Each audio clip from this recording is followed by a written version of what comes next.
Author Thalindis. Over the course of this week, the research object was subjected to interference for a total of 60 hours for experimental purposes. Research dating back to the Crimson Moon Dynasty has established 2 points regarding moon marrow. Firstly, its origins have something to do with a god's power. Secondly, it serves as a portal to an as-yet indeterminate location. Moon marrow can thus be defined as a spatial gateway.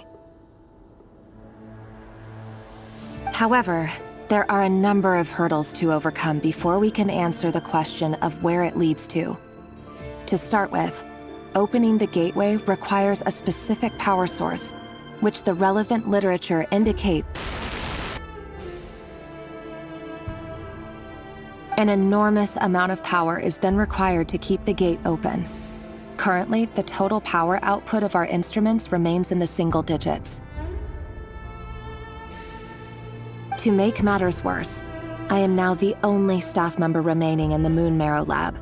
The Universitas Magistrorum recently decided to move most of its personnel into abyssal energy research, which has stymied all Crimson Moon-related projects. This is not a wise move. I have always maintained that placing all our hopes in a single source of power is risky, especially one as poorly understood as this. As well as making ourselves overly reliant on a single resource, we are neglecting other promising technologies.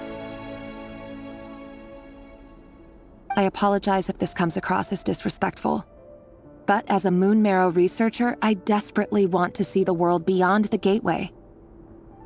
If we really made it there one day, what would we find? And how would we go about taming the unknown?